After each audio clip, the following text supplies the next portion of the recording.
말할 때에 호련히 빛난 구름이 그들을 덮으며 구름 속에서 소리가 나서 이르시되 이는 내 사랑하는 아들이요 내 기뻐하는 자니 너희는 그의 말을 들으라 하시는지라. 마태복음 17장 5절 말씀. 새벽의 기도자 여러분, 주의 복된 은총이 있기를 소망합니다. 주님을 만나는 행복한 교제가 말씀과 기도를 통하여 늘 마음을 새롭게 하고 깨끗게 함으로써 주님을 만나는 즐거움으로 비록 죄 아래 있는 현실이지만 하나님이 주시는 평화와 은총으로 삶의 여정이 복된 걸음이 되기를 소망합니다. 오늘 우리가 읽을 말씀은 출애굽기 20장 23장 20절에 33절 언약서 단락의 마지막 결론 부분입니다. 20장부터 23장까지의 내용 안에서 우리는 하나님께서 이스라엘 백성들을 신의 산으로 부르시고 그 부르심 앞에 하나님께서 언약을 세우시되 계명을 주시고 십계명이 20장에 들려집니다. 그 계명을 하늘의 음성으로 들려주시고 그 십계명에 대한 세세한 항목들을 지금 모세를 통하여 가르치고 오는 부분이 다양한 우리 삶의 영역 속의 말씀에 대한 이해를 밝혀주는 부분이 언약서 단락입니다. 그래서 20장에서 23장까지가 하나님의 백성이 언약으로 하나님께 맺어지는, 우리가 믿는 하나님은 말씀하시는 하나님이고 애굽에서 우리를 정되었던 집에서 구원해낸 그 크신 은혜로서 엎드려서 우리가 기꺼이 즐거운 마음으로 하나님을 순종하며 살아가는 그 규례가 여기 설명이 되고 있습니다. 이 규례는 구원받은 사람들이 하나님의 백성으로 복되게 사는 법입니다. 죄의 수탈과 압제로 이루어지는 세상 문화가 아닌 오직 하나님의 놀라운 은혜와 사랑으로 우리를 복되게 하사 모든 족속을 복되게 하시려는 복의 근원으로 부름받은 하나님의 백성들의 삶의 도리가 이곳에 담겨져 있는 것입니다. 그런 점에서 언약서를 법전으로 이해하기보다는 십계명에 담겨졌던 하나님의 백성으로 우리가 하나님과 우리가 언약으로 하나 되었음을 기억하고 그 말씀에 기초해서 우리는 이제 어떻게 다양한 사회생활 속에 부딪혀 이웃과 살아가며 하나님이 원하시는 복된 질서를 누려갈 것인가를 우리가 읽고 듣는 거지요. 신약시대를 살아가는 우리들에게도 이런 말씀은 우리가 예수 그리스도로 인하여 죄사함을 받아 우리는 하나님 앞에 자유함을 얻었으니 이 자유는 하나님께서 내게 주신 그 은혜와 사랑 앞에 보답하는 사랑의 섬김, 사랑의 종로로 타는 기회를 가지고 이런 말씀을 우리가 기억하고 읽어가는 거지요.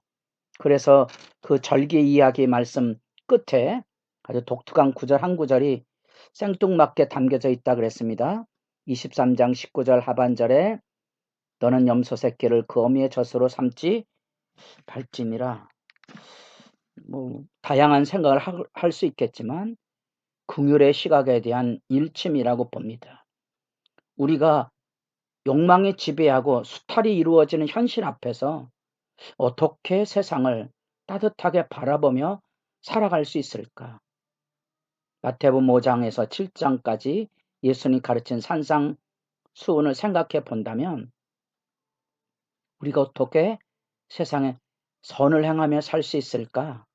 마음에 하나님의 은혜와 사랑을 담고 있는 사람만이 이웃을 저주하지 아니하고 상처나 미움과 보복과 증오가 아닌 용서와 사랑과 평화가 절실하다는 사실을 느끼게 될 것입니다.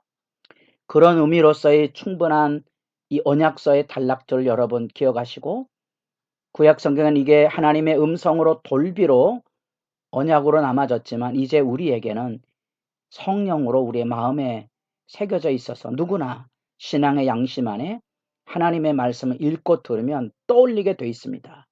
그것을 떠올릴 수 있는 사람이 이제 경건한 사람이죠. 자, 그런 하나님의 언약이 맺어지고 그 하나님께서 주시는 언약서의 결론이 우리가 읽은 23장 20절부터 33절까지의 말씀입니다. 여러분이 가지고 있는 성경에도 명령과 약속이라는 그런 구분들을 들려주고 있죠. 이것은 이제 하나님께서 주시는 구원의 인도하심에 대한 이야기. 그래서 두 구분을 하는데 하나는 20절에서 26절까지 주의 사자에 대한 얘기가 나오고요. 또 하나는 우리에게 익숙하지 않은 상징인 왕벌에 대한 얘기가 나옵니다. 같은 하나님의 인도하심을 드러내주는 상징적인 표현들이고요. 그 앞에서 우리가 하나님의 백성을 어떻게 살 것인가. 그 복된 하나님의 구원의 경륜. 이스라엘 백성을 애굽 땅 종되었던 집에서 구원해낸 하나님이 하나님의 백성의 언약을 맺고 이제 하나님께서 약속의 땅으로 그들을 이끄실 것에 대한 구원의 경륜을 지금 설명하고 있습니다. 그래서 20절부터 26절까지 내가 사자를 내 앞서 보내어 길에서 너를 보호하여 너를 내가 예비한 곳에 이르게 하리니, 주의 사자에 대한 말씀이 나오고 그의 사자는 전쟁 용사가 돼서 대적들을 물리쳐 하나님께서 약속의 땅으로, 그래서 23절에 가보면 아모리 사람, 헷 사람 이런 가나안 족속들을 정복하고 하나님께서 약속의 땅으로 이끄실 것에 대한 말씀이 들려지게 됩니다. 그런 점에서 하나님의 백성은 이제 이 주의 사자를 통한 하나님의 말씀에 순종하며 살아야 되는 거지요. 이게 하나님과 하나님의 백성의 언약적인 책임입니다. 하나님은 자기 백성을 애굽 땅 종되었던 집에서 구원해줬던 것처럼 이 약속대로 가나안 땅을 선물로 주셔서 그것에 자기 백성을 이끄실 거거든요. 그 하나님의 백성이 해야 될 도리가 뭔고 하니 그 말씀에 순종하며 사는 거지요. 21절에 너희는 삼가 그의 목소리를 청정하고 그를 노엽게 하지 말라. 그가 너희 허물을 용서하지 아니할 것은 내 이름이 그에게 있음이라. 내가 그의 목소리를 잘 청정하고 내 모든 말대로 행하면 내 원수에게 원수가 되고 내 대적에게 대적이 될지라. 하나님의 백성들이 하나님을 섬길 책임, 영적인 책임을 아주 엄히 일깨워 주고 있습니다. 25절에 내 하나님 여호와를 섬기라. 그리하면 여호와가 너희 양식과 물에 복을 내리고 너희 중에서 병을 제하리니 내 나라에 낙태하는 자가 없고 임신하지 못하는 자가 없을 것이라. 내가 너희 날수를 채우리라. 이제 이 하나님의 말씀의 복됨이 우리가 출애굽기 21장 하나님의 구원의 역사를 경험하게 하고 그들이 이제 광야로 나오면서 하나님께서 그들을 시험하여 순종하는가를 살피며 들려줬던 하나님의 이름 여호와 라파, 여호와 로페라는 이름이 있었습니다. 시험에 대한 하나님의 약속입니다. 말씀에 순종하는가. 하나님께서 그들을 깨우시고 도우실 것이거든요. 그런 점에서 이제 하나님의 백성은 그 세상의 신들을 섬기지 말아야 될 책임이 있습니다. 다시 말하면 약속의 땅으로 들어간 여정 가운데 이방 여러 가지 문화들 속에 특별히 생활 곳곳에 스며 있는 이 우상의 형상인 주상을 제거해야 될 책임을 가지게 되는 거지요. 두 번째 다시 반복해서 왕보를 보내신다. 또는 27절에 내 위엄을 내 앞서 보내리라. 또 28절에 내가 왕보를 내 앞에 보내리라. 또다시 하나님께서 그들에게 하나님의 인도하심을 따라 하나님의 위엄과 능력을 보여셔서 약속의 땅으로 나아가도록, 그래서 31절에 내 경계를 홍해에서부터 블레셋 바다까지 광야에서부터 강까지 정하고 그 땅의 주민을 내 손에 넘기리라. 하나님의 구원의 경륜이 약속의 땅을 내다보게 하신 거지요. 이렇게 하나님은 자기 백성과 복된 삶의 여정으로 이끄실 것을 여기 약속하시고 명령하시고 그 앞에 순종을 요구하고 있는데 이 우상숭배의 세상 이교 문화를 제거해야 될, 이 주상을 제거해야 될 책임이 있다면 이 하나님께서 약속의 땅으로 나아가는 길에 단번에 쫓아내는 것이 아니고 절차를 따라서 이 이스라엘 백성이 아브라함에게 약속된 대로 약속의 땅에 이르게 될 거지 4대 만에 이루어지는 여정이 필요했던 것처럼 그런 가나안 땅 정복에 하나님께서 그들을 손에서 쫓아낼 터인데 그 가운데 이스라엘 백성이 이방 문화와 서로 언약하지 말아야 될 거지요. 그들의 신을 섬기지 말아야 됩니다. 점차적으로 조금씩 쫓아낼 것인데 그렇기 때문에 그들과 같이 거주하면서 그들의 신이나 종교 문화에 참여하지 말 것, 구별된 정결을 요구하고 있습니다. 우리는 지금 여호와 하나님의 백성, 우리가 흔히 말하고는 하나님의 나라의 개념을 우리가 이 언약 관계 속에서 살펴보고 있습니다. 애굽 땅 정되었던 집에서 하나님께서 하나님의 백성을 구별해 내시고 이제 그 백성에게 순정의 언약을 주시고 약속의 땅을 주십니다. 백성과 통치와 땅, 나라 개념이 그곳에 담겨져 있는 거지요.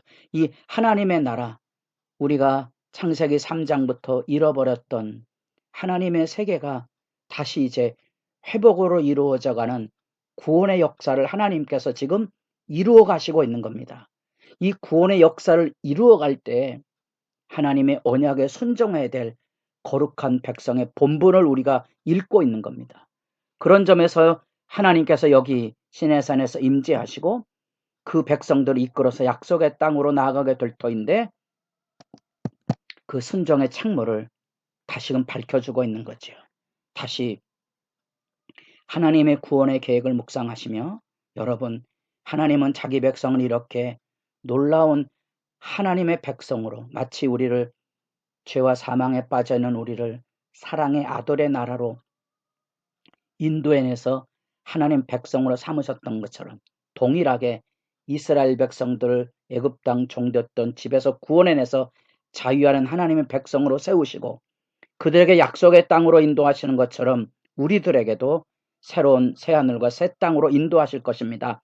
이 하나님과 하나님의 백성의 구원의 관계 앞에 하나님의 언약의 말씀 앞에 순정의 창모가 있음을 되짚어 짚어가시면서 주의 말씀을 가까이 함이 복됨인 것을 여러분의 생활 속에서 매일 묵상하고 기도하며 순정하며 주 따라갈 수 있기를 바랍니다.